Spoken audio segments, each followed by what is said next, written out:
Hi everyone, I'm Abhishek Sinha from Deep Fog, a school of English language, Cotton Nagar Hilsa. Today I'm going to discuss line by line explanation of Sweetest Love I Don't By, composed by Shondan. So, without wasting time, let's get started. But remember, no fake, don't hesitate, only take Deep Fog का knowledge sake. Okay? Then start करते हैं आज Sweetest Love I Don't By. आज जो कविता है ना sweetest love I don't go, ये जॉर्डन के द्वारा लिखा गया है. यानी this poem has been written by Jordan. Jordan was a metaphysical poet. I have already said, मैं पहले ही कह चुका हूँ, पहले वाले वीडियो में पहले ही बता चुका हूँ. उस पहले वाले पार्ट 1 का वीडियो जरूर देखेंगे. यानी वो जो वीडियो है ना वो बायोग्राफी है ना. किसका बायोग्राफी? किसका? जॉर्डन का. जॉर्डन का बायोग्राफी पढ़ना बहुत जरूरी है. और मैं वादा करता हूं कि अगर मैं झुमा नहीं दिया आपको ना, आप झूम नहीं गए, क्योंकि इतना अच्छा कविता, इतनी अच्छी ये कविता जॉर्डन ने लिखा है ना. Heart touching poem. This is a heart touching poem. ये दिल को छू लेने वाली कविता है. तो जॉर्डन के बारे में ऑलरेडी मैं बहुत कुछ बता चुका हूं कि उनका जन्म है ना, he was born on 22 January 1572 and died 1631. इस सारी चीज की चर्चा मैंने पहले वाले वीडियो में कर चुका हूं. अब मैं एक टॉपिक पे आता हूं कि ये आखिर ये स्वीटेस्ट लव आई डोंट गो लिखा क्यों. इनके ऐसे मन में क्या अनुभूतियां जागी, क्या ऐसा लगा है ना, क्या ऐसी ये घटना घटी है ना. तो घटना घटी क्योंकि जब वो कहीं कभी को जाना था, उनको कहीं जाना था ना, बाहर जाना था, वो कहीं बाहर जाने का प्लान बना रहे थे. ये बात उनके प्रेयसी को, जॉर्डन के प्रेयसी को पता लगा, क्योंकि अपने दिल की बातों को उन्होंने प्रकट करने का काम किया है इस कविता के माध्यम से. ये हम लोगों के सामने रखने का कार्य किया है. तो जब जा रहे थे तो उनकी पत्नी को ये पता लगा, उनके प्रेयसी को पता लगा. तो उनकी पत्नी तो जानते हैं, उनकी पत्नी का नाम क्या है? एनीमोर. तो जब ये पता लगा तो वो तो दुख से भर गई, उदासी बैठ गई. वो मनाने लगे कि तुम क्यों उदास हो, तुम क्यों नाराज हो हमसे. अरे मैं जा ही रहा हूं ना, अरे मैं जा रहा हूं कुछ दिनों के लिए, मैं फिर वापस लौट आ जाऊंगा. थोड़ी मैं जा रहा हूं तो ही रह जाऊंगा, मैं लौट आऊंगा. अरे पगली तुम क्यों नाराज होती हो, है ना, क्यों दुख से भरी हुई हो, तुम क्यों दुखी हो, क्यों तुम सॉरोफुल हो. अरे इसे जुदाई का एक अभ्यास समझ लो, एक जुदाई का एक भाग समझ लो. अरे क्योंकि इस धरती पे कौन एक दूसरे को साथ देने के लिए आया है. अरे एक न एक दिन सबको तो जुदा ही हो जाना है. इस सारी बातों को कह करके है ना वो समझाने का प्रयास करते हैं, लेकिन वो मान नहीं रही थी. तो उन्होंने बहुत ही प्रयास किया. तो ये जो कविता है ना स्वीटेस्ट लव आई डोंट गो, उसी चीज के बारे में अपने प्रेयसी को के प्रति अपने जो प्रेम है ना, जो कवि का प्रेम है ना, जो जॉर्डन ने अपने प्रेम को दिखाया है, अपने प्रेम को उड़ेलने का काम किया है ना, अपने अभिव्यक्ति को, प्रेम की अभिव्यक्ति को दर्शाने का काम किया है. इस कविता में आपको देखने को मिलेगा. This poem is based on fate and destiny. ये जो कविता है वो फेट और डेस्टिनी पे आधारित है. और इसमें कवि क्या किए, इसमें कवि मेटाफिजिकल है ना इमेजिनरी का प्रयोग किया, बहुत सारी चीज का इसमें प्रयोग किया गया है, वो देखेंगे. तो ओके स्टार्ट हो जाए, लेट गेट स्टार्टेड. ओके तो आप बने रहे वीडियो के साथ, एकदम झूम जाना है और थर्मामीटर लगाए रखना है, क्योंकि कहने वाला बहुत कुछ कह के निकल जाता है, लेकिन देखना है कि क्या होता है. ओके तो कवि कहते हैं, एकदम ध्यान से सुनेंगे. Sweetest love I don't go for weariness of thee. यहां दी को समझना है. जो दी देख रहे हैं ना, ये जो पहले की टाइम में ओल्ड इंग्लिश में तरह ये कवि लोग यूज किया करते थे, जो तू होता था यानी यू. और ये जो दी देख रहे हैं ना, ये ऑब्जेक्टिव केस में सेंटेंस का ऑब्जेक्ट का काम करता है। टू यू, इसका तुमको, तुझसे। ओके, तो कहते हैं sweetest love I don't go, हे प्रियसी, हे प्रियसी, हे मेरी प्रियतमा, हे मेरी प्यारी। अरे मैं जा रहा हूं, ये सच्चाई है कि मैं जा रहा हूं, लेकिन हे प्रियसी, फॉर बियरनेस ऑफ दी, मैं जा रहा हूं, है ना, इसलिए मैं नहीं जा रहा हूं, इसलिए मैं जा रहा हूं, है ना। ऐसा नहीं कि मैं जा रहा हूं तो ऐसा नहीं मानना कि मैं तुमसे उब चुका हूं, मैं तुमसे थक चुका हूं, मैं तुमसे बोर हो गए हूं, मैं तुमसे क्या हो चुका हूं, हम तुमसे नाराज हो चुका हूं, ऐसी कोई बात नहीं है। मैं जा रहा हूं हे प्रियसी, मैं जा रहा हूं, इसलिए नहीं कि मैं तुमसे उब चुका हूं, इसलिए नहीं कि मैं तुमसे थक चुका हूं, मैं तुमसे नाराज हो चुका हूं। हे प्रियसी, तुम ऐसे उदास मत बैठो, इस बेला पर तुम उदास मत बैठो। अरे मैं जा रहा हूं, मैं आ जाऊंगा। हे प्रियसी, तुम ऐसा मत मानो। हे मेरी प्रियतमा, हे मेरी प्रियतमा, अरे मैं जा रहा हूं, ये ऐसा नहीं कि मैं जा रहा हूं तो मैं तुमसे थक गया हूं, मैं तुमसे उब गया हूं, ऐसा नहीं है। ऐसा तो कभी सोचना ही मत, ऐसा तो अपने मन में विचार लाना ही मत कि मैं तुमसे थक कर जा रहा हूं, मैं तुमसे उब कर जा रहा हूं। हे प्रियसी, तुम तो ऐसा सोचना ही नहीं। जब कभी इस बात को रखता है, बड़ा मार्मिक पैथेटिक वॉइस में जब उस बात को रखता है, तो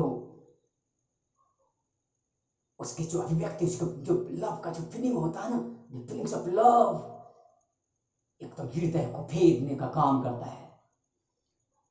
तो स्वीटेस्ट लव आई डोंट गोई, गोई, गो, जो गोई देख रहे हैं ना, ये ओल्ड इंग्लिश में गोई बोलते हैं ना, गोई लिखा था, लेकिन अब जो इसको गो बोलते हैं। ओके, तो sweetest love I don't go for weariness of thee, तुमसे थका नहीं हूं, मैं तुमसे हारा नहीं हूं, मैं तुमसे उबा नहीं हूं। हे प्रियसी, है ना, ऐसा मत सोचना कि मैं तुमसे उब के जा रहा हूं। हे प्रियसी, अरे ऐसा तो सोचना ही नहीं, ऐसा तुमको सोचने की जरूरत ही नहीं है। अरे भाई क्यों जाऊं, कहते हैं कि तुम क्यों उदास बैठी हो। अरे मैं क्यों जाऊं भाई, क्यों जाऊं, हाँ? किस लोभ में जाऊं, है ना, नॉर इन दी होप, ना की इस आशा में, नॉर माने ना की, इन दी होप आशा में, इन ना की आशा में, ना की इस आशा में, है ना, the world can show a fitter love for me. हे प्रियतमा, हे प्रियसी, हे मेरी प्यारी, अरे मैं इसलिए नहीं जा रहा हूं, इस आशा में नहीं जा रहा हूं कि दुनिया तुमसे मुझे बेहतर प्रेम दे सकेगा। अरे मेरी पगली, क्यों तू नाराज बैठी है, अरे क्यों तू उदास बैठी है। अरे इस आशा में मैं नहीं जा रहा हूं कि दुनिया तुमसे अधिक मुझे प्रेम कर पाएगी, दुनिया तुमसे अधिक मुझे प्रेम जता पाएगी। हे प्रियसी, ऐसा बात नहीं है। अरे तुमसे ज्यादा मुझे प्रेम कौन कर सकेगा।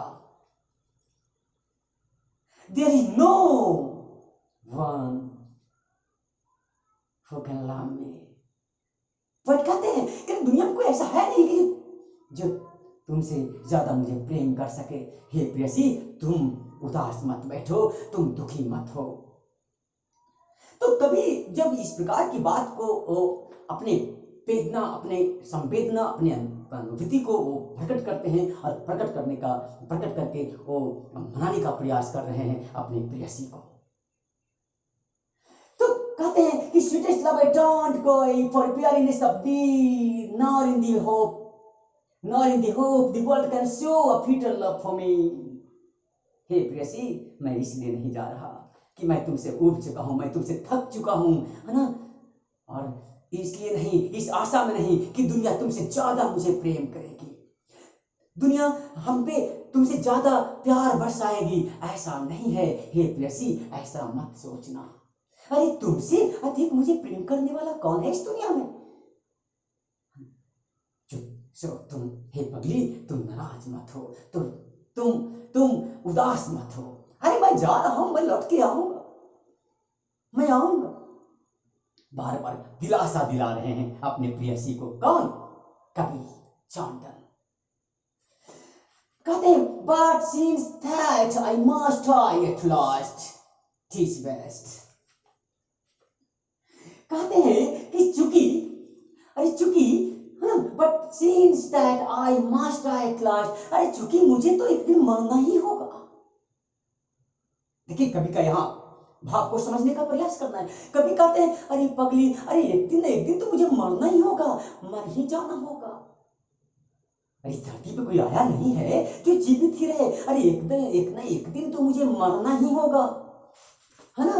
मस्ट आई एट लास्ट, अरे मरना ही होगा। दिस बेस्ट, यहाँ तुझे TIS देख रहा ना, ये दिस बेस्ट के अर्थ में आया है, यह इससे बेहतर, है ना, यह बेहतर होगा, है ना। अरे जब एक दिन मरना ही होगा, कभी कहते हैं कि अरे पगली क्यों रोती हो तुम, क्यों उदास बैठी हो। अरे एक ना एक दिन तो मुझे मरना ही है, एक ना एक दिन तो मुझे मर ही जाना है ना? तो इससे बेहतर होगा क्या, to use myself in jest. Jest का प्रयोग यहाँ फनी लैंग्वेज में मजाक में, है ना, मजाक के अर्थ में यहाँ किया गया है ना, हल्के फुल्के मजाक के रूप में, इन जेस्ट। तो कभी कहते हैं, to use myself in jest, thus by fan death to die। कहते हैं तो क्यों ना ऐसा करें, क्या है ना, कि to use myself in jest, कि ये बेहतर होगा कि क्यों ना मजाक ही में सही, किसमें सही, मजाक में ही सही, thus by fan death to die, मरने का बहाना कर लें। अरे मजाक ही में सही अपने आप को मरने का बहाना कर ले। यानी कहने का मतलब, जो अरे एक ना एक दिन तो जुदाई हो नहीं है ना, तो उस जुदाई को क्यों ना मजाक में ही, उस जुदाई को एक बहाना बना करके उस मृत्यु का अनुभूति प्राप्त कर ले, उस जुदाई का अनुभूति प्राप्त कर ले। अरे क्योंकि एक न एक दिन तो मरना ही है, एक न एक दिन तो जुदा ही होना है। तो यही बात को रख रहे हैं, but since that I must die at last, tis best to use myself in jest। तो इस बात को इतनी सुंदरता पूर्वक से रखने का काम किया, कहा कि अरे इससे बेहतर क्या होगा, क्योंकि हर एक न एक दिन तो मुझे मर ही जाना है ना, तो इससे बेहतर होगा कि क्यों ना मजाक में ही अपने आप को, है ना, मरने का, है ना, बहाना कर लूं, और बहाना, इस मरने के बहाने में ही अपनी मौत की अनुभूति को प्राप्त करूं, उसको अनुभूति करूं। ये पगली तो क्यों रोती है, अरे जा रहा हूं, है ना, अरे कम से कम इसी बहाने तो जुदाई का हम लोग अनुभव तो कर रहे हैं ना, है ना। इस बात को वो समझाते हैं, बहुत भिन्न भिन्न प्रकार से बातों को रख के, अपने फीलिंग को रख करके समझाने का काम करते हैं। कहते हैं, yesternight the Sunny went hence, यहां जो सनी देख रहे हैं ना, इस सनी जो है ना, माँ का चल नहीं रहा है, ये सनी सन का, है ना, यहाँ इमेजिनरी का प्रयोग किया गया है, सन, है ना। यहाँ सनी जो देख रहा है ना, ये सनी जो है वो सन है। यहाँ इसका क्या है, मेटाफिजिकल कंसीट का प्रयोग, क्योंकि मेटाफिजिकल कंसीट, इसमें मेटाफिजिकल बीट, ये सब ये फिगर ऑफ स्पीच में आता है ना, ये सारी चीज का प्रयोग किया गया है। तो मेटाफिजिकल कंसीट क्या होता है ना, कि जो चीज ऐसी चीज की तुलना, दोनों के बीच में ऐसी तुलना होनी चाहिए। मैंने कहने का मतलब कि दो वैसी चीजों के बीच में तुलना जो बहुत, जिसको हमें तुलना तो मत कहिए, दोनों आसमान जमीन का फर्क रहता है, फिर भी उसकी तुलना की जाती है ना। तो इमेजिनरी करके, है ना, कभी यहाँ जॉर्डन ने यहाँ मेटाफिजिकल कंसीट का प्रयोग करके उन्होंने समझाने का प्रयास किया है ना, और वो बताने का प्रयास किया है। तो क्या कह रहे हैं, yesternight the sun went hence, हे प्रियसी, कल देखी तो ना, बोल रहे हैं कि कल, है ना, कि yesternight the sun went hence, प्रियसी तुम कल देखी थी ना, है ना, कि सूरज यहां से चला गया था, कल रात सूरज यहां से चला गया था, देखी थी कि नहीं, बोलो देखी थी ना, इमेजिन करो, गया था ना, तो यही इस चीज को कहते हैं कि एस्ट्रोनॉट द सन बेंटेंस यहां से चला गया था, यहां से सूरज कल रात चला गया, and date is here today, और आज देखो सूरज यहाँ है ना, आज सूरज क्या है, यहाँ आया हुआ है ना, फिर आया हुआ है। हे प्रियसी देखो सूरज जो कल रात चला गया, आज सूरज देखो यही को वही है ना, आ गया ना। बताओ हे प्रियसी तुम क्यों उदास बैठी हो, अरे क्यों तुम सौरवफुल हो, तुम क्यों एकदम मन बैठाई बैठी हुई हो, है ना, आप क्यों मन को अपने दिल को बैठा रही हो। अरे पगली जब वो सूरज कल जो गया आज देखो पहुंच गया, बताओ एक जब वो सूरज चला आया, देखिए है ना, ये तुलना देखिए कहां है ना, मेटाफिजिकल कंसेप्ट के रूप में देखा जा रहा है। तो कहते कि जब सूरज जब चला गया, वो कल गया था और वो आज चला आया, तो जिस प्रकार से सूरज गया था ना, जब सूरज चला आया तो मैं क्या नहीं आऊंगा क्या, अरे मैं भी चला आऊंगा। देख रही थी ना कल सूरज गया था ना, अपने प्रियसी को बोलते हैं हे प्रियसी कल रात तुमने देखा ना सूरज चला गया था यहाँ से, लेकिन आज सूरज देखो यहाँ पहुंचा है, आया हुआ है। हे प्रियसी तुम जब सोचो जब ये सूरज आ गया तो क्या मैं नहीं आऊंगा तेरे लिए, अरे मैं तेरे लिए आऊंगा। हे प्रियसी तुम उदास न हो, अरे मैं ऐसा मत सोचो कि मैं तुमसे थक गया हूं और मैं तुमसे उब गया हूं और उब करके मैं जा रहा हूं, ऐसा मत सोचो। हे प्रियसी मैं आऊंगा, मैं तुम्हारे पास आऊंगा। ये बात को समझाने का प्रयास करते हैं। तो यहाँ पे कहेंगे, यहाँ जो हैथ देख रहे हैं ना, ये हैथ का मतलब होता है हैथ, तो he had no desire nor sense। समझा रहे हैं कि अरे पगली अरे जरा तो सोचो, अरे वो तो सूरज है, अरे हम तो प्राणी हैं, मानव हैं, तुम्हारा क्या है, लवर है। हे मेरा कहते हैं ओह स्वीटेस्ट, कहते हैं कि अरे ही हैड नो डिजायर, अरे सूरज की तो कोई इच्छा नहीं होती ना, उसकी कोई अर्थ नहीं होता, उसका कोई मोटिवेशन नहीं होता है ना। He hath no desire nor sense nor half so half short away।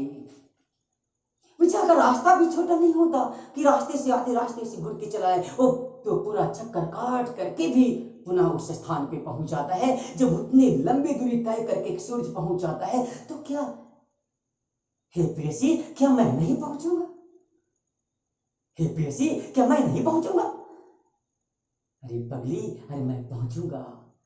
जब वो सूरज जिसकी कोई इच्छा नहीं है, जिसकी कोई है ना, जिसकी कोई अर्थ नहीं है आने का है ना, फिर भी वो आता है अपने पथ पर गमन करके चल करके इतनी दूरी लंबी रास्ता को है ना, आधी रास्ते से लौट के नहीं आता, पूरा लौट के आ जाता है। तो क्या जब उसके पास तो कोई डिजायर नहीं है, अरे मेरे पास तो डिजायर है, मेरे पास तुम हो है ना। प्रेयसी को कह रहे हैं अरे हे मेरी प्रेयसी, हे मेरी प्रियतमा, अरे मेरे पास तुम हो, जब मेरे पास तुम हो तो मेरे पास इच्छा है, मेरे पास डिजायर है, मेरे पास कुछ अर्थ है।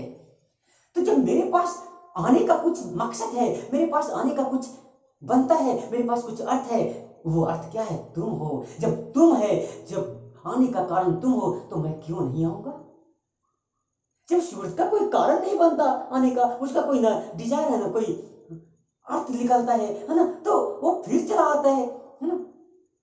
लेकिन अरे तुम तो मेरे पास हो तो मैं तुम्हें छोड़ के मैं भला कहाँ जा सकता हूँ, मैं तो तुम्हारे पास ही आऊंगा, मैं आ जाऊंगा। कभी यहां पे समझाने का प्रयास करते हैं कि हे प्रेयसी देखो तुम क्यों उदास बैठी हो, अरे जब सूरज चला आया, कल गया और फिर आज चला आया है ना, उसको कोई इच्छा नहीं ना कोई उसका कोई है ना अर्थ रह जाता है, उसके जीवन का कोई अर्थ नहीं है, बेचारा अपने क्या करता अपने पथ पे चल करके फिर चला आता है। अरे तो मेरी तो हमारे पास तो बहुत सारी आकांक्षाएं इच्छाएं हैं, तुम मेरे पास हो, तुम मेरी प्रेयसी हो, अरे भला तुम्हें छोड़ के मैं कैसे जा सकता हूँ है ना, मैं कैसे उधर रह सकता हूँ, अरे मैं चला आऊंगा। जब सूर्य चला आया तो उसके पास तो कोई वजह नहीं थी, वो आया, लेकिन मेरे पास तो आने का वजह है, वो तुम हो। इतना कह करके अपने प्रेयसी को समझाने का प्रयास करते हैं।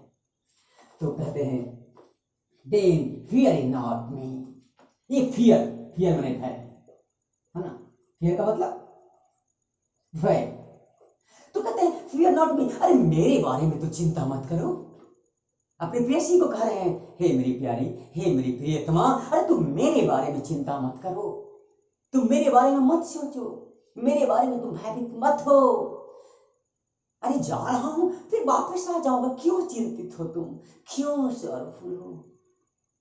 इस बात को बताने का प्रयास करते हैं कि तुम मेरे बारे में चिंतित मत हो, तुम भयभीत ना हो, है ना। बट बिलीव दैट, विश्वास करो हे प्रियसी, मुझ पे विश्वास करो, बिलीव है ना। But believe that I shall make a speedier journey since I take more wings and spurs than he. तो कहते हैं कभी क्या कहते हैं कि अरे मुझ पे विश्वास करो, अरे मैं क्या करूंगा, मैं स्पीडियर जर्नी, मैं सूर्य से भी तेज गति से, सूर्य जो गति चलता ना उसके तेज गति से, है ना, जैसे पंख लगा होता है ना, पंख स्पर्श,